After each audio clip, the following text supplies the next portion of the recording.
Hello दोस्तों, SS technical power में आपका स्वागत है। आप मेरे चैनल पे नए आए होंगे तो सब्सक्राइब लाइक कर लीजिए और बेल आइकन दबाना ज़रूर न भूलें। और आपको हम बताने जा रहे हैं आज फेज वन न्यूट्रल, जहाँ तक कि बीटेक डिप्लोमा जो भी हमारे दोस्त क्वालिफिकेशन या डिप्लोमा लेने जा रहे हैं उनको फेज न्यूट्रल के बारे में बताया जाता होगा। कॉलेज में उनके टीचर एचओडी जो भी हैं, मैडम सर, उनको बताते हैं फेज न्यूट्रल के बारे में। जैसा कि मैं भी टेक्निकल ग्रुप से जुड़ा हुआ हूँ, आपको मैं आज इंटरनल फेज व न्यूट्रल अर्थ तीनों चीज़ों के बारे में बताने जा रहा हूँ, जो कि फाउंडेशन बोला जाता है इलेक्ट्रिकल ब्रांच का। आपको मैं हाउस वायरिंग व जो भी कहा जाए हाउस वायरिंग या कॉलेज से रिलेटेड जो भी चीज़ है, ये हमारा है फेज, ये है न्यूट्रल, ये है अर्थ, जो कि सिंबल के साथ जुड़े हुए हैं। आपको मैं ये बता दूं कि फेज न्यूट्रल इलेक्ट्रिक का मेन अमूल्य अंग है। इन मूल्य अंगों में से किसी भी एक चीज़ों का ना होना अपूर्ण रूप से इलेक्ट्रिक चीज़ों को नहीं स्वीकार किया जाता है। आपको मैं ये बता रहा हूँ फेज क्या होता है। टॉपिक पे हम सीधा आते हैं, ज़्यादा टाइमिंग नहीं लेते हैं। फेज क्या होता है? फेज हमें सब स्टेशन डिस्ट्रीब्यूशन से मिलता है। इसमें हम step up step down transformer का उपयोग करके 24 का ये अपना 240 का 260 का जो भी होता है 440 का पावर लेते हैं। Step up step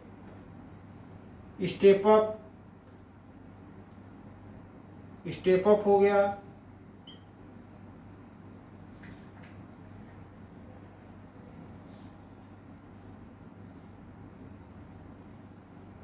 step down, step up transformer टीफी लिखते हैं इसको हम, टीएफ।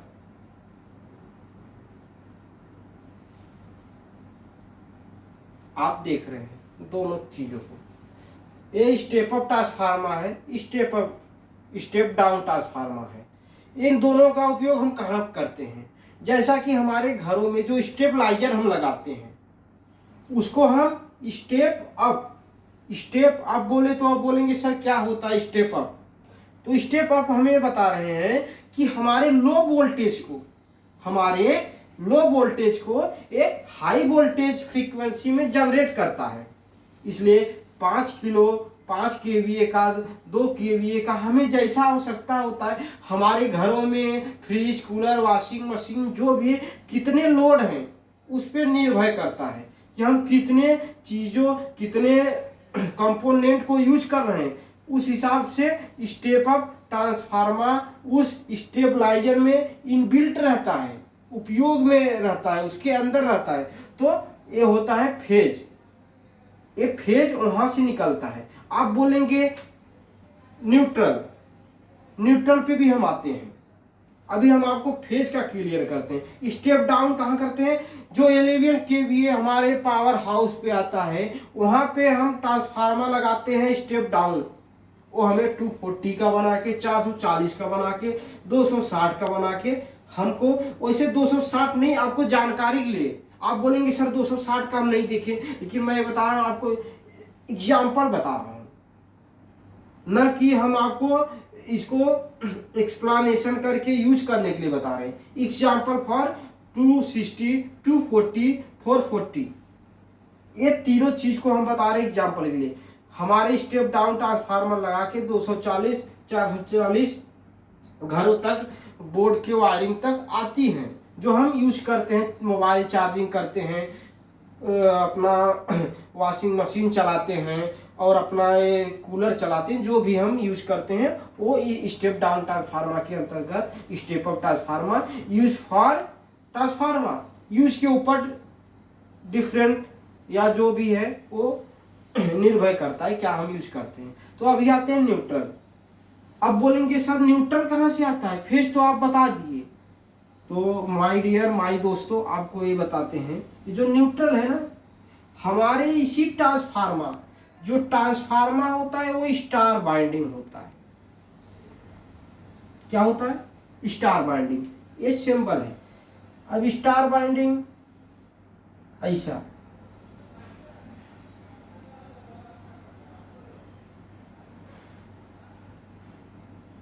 ये जो स्टार की तीनों योक हैं, कवर है, जहां पे मिलती है कन्वर्सेशन, मैचिंग जहां पे होती है, हम आपको बता रहे हैं जहां पे मैच होती हैं ये तीनों चीज, वहां से हमारे न्यूट्रल की उत्पत्ति होती है। ये हमारा हो गया न्यूट्रल। अब आप बोलेंगे सर हमें फेजों में 3 फेज भी आता है, वो भी बता रहे हैं। 3 फेज होता है, ये हो गया आपका P1, फेज नंबर 1, जिसको हम R से डिनोट करते हैं, रेड वायर जिसे हम लगाते हैं, बराबर। अब दूसरा बताते हैं Y, P2,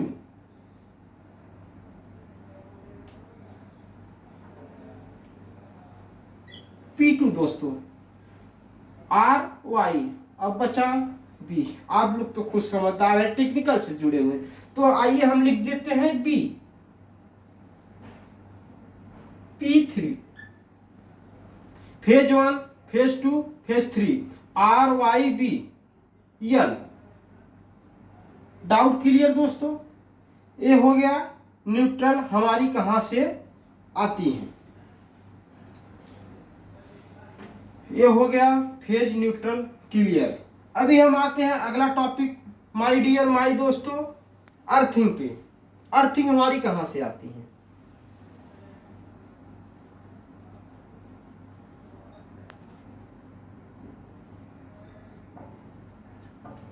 ये अर्थिंग है। अर्थिंग का सिंबल देख ही रहे हैं आप, ये ग्राउंडेड का सिंबल है, ग्राउंड में जाता है। हमारी जो भी राडें होती हैं अर्थिंग के लिए,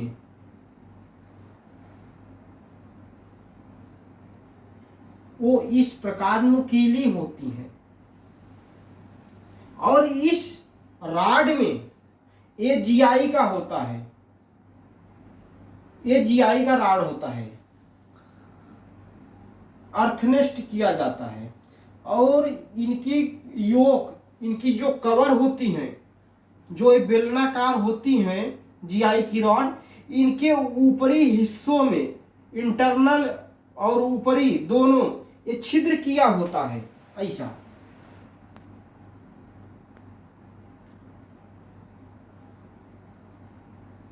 थोड़ा दोस्तों छिद्र को एक्सप्लेनेशन करने के लिए टाइम जा रहा है, उसके लिए आप लोग मैनेज करिएगा, लेकिन वीडियो को ध्यान से देखिएगा, स्क्रिप्ट नहीं करिएगा, तो आप लोग को बराबर समझ में आएगा। यह है हमारा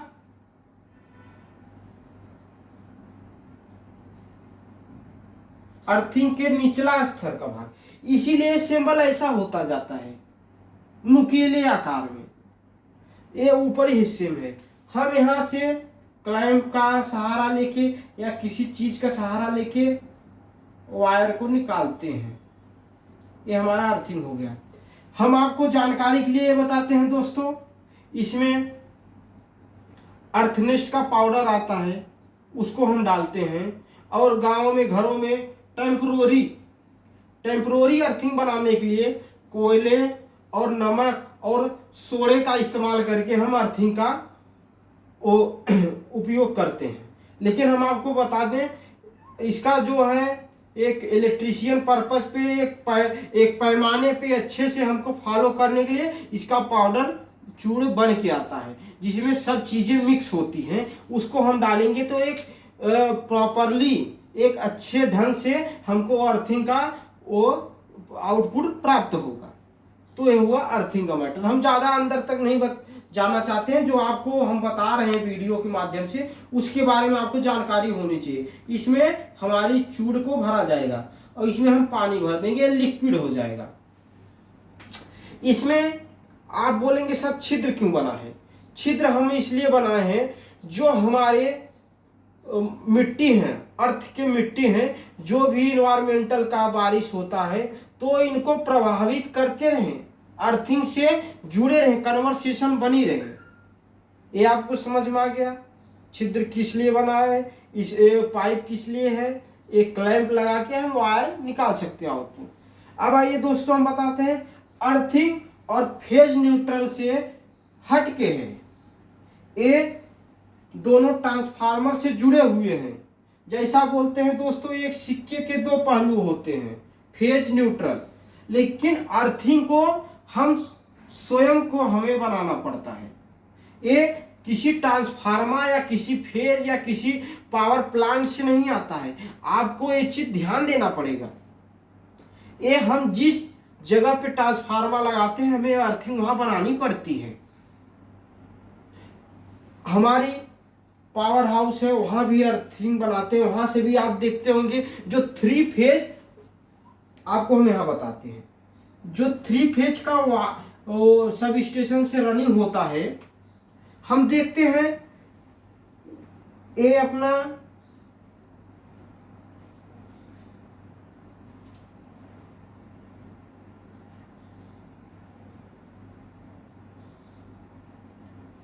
खंभे हो गए, यहाँ इंसुलेटर लगा हुआ है, स्ट्रे बोलते हैं जिसको इंग्लिश में।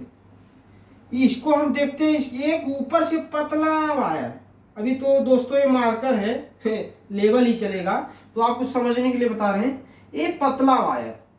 आप बोलेंगे सर ये पतला वायर क्या काम का है? 3 फेज तो आप बता दिए, न्यूट्रल भी हमारा स्टार बाइंडिंग से निकल रहा है, सर ये पतले वायर का क्या कनेक्शन है?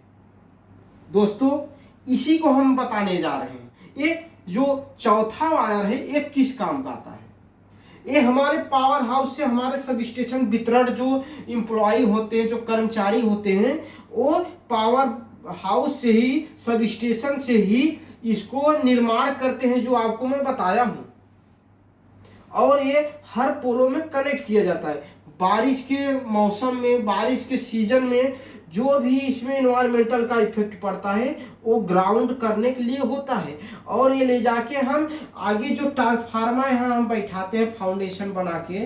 फाउंडेशन का मतलब होता है न्यू, जो हम न्यू बना के फाउंडेशन पे ट्रांसफार्मर रखते हैं, उसको हम ऐसा कनेक्ट करते हैं, और फिर कनेक्ट करके फिर वहां पे अर्थिंग का निर्माण करके फिर हम आगे भेजते हैं। तो इस प्रकार हमें अर्थिंग प्राप्त होता है। तो दोस्तों आज का वीडियो आपको कैसा लगा? ये रहा हमारा फेज न्यूट्रल अर्थिंग।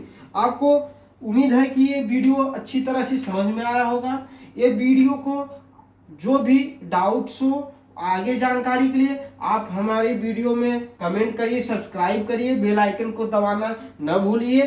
जो भी है कमेंट करिए और हमसे जानकारी लीजिए। हम श्योर आपको 24 आवर्स इसको एक्सप्लेन करने के लिए अवेलेबल रहेंगे। धन्यवाद।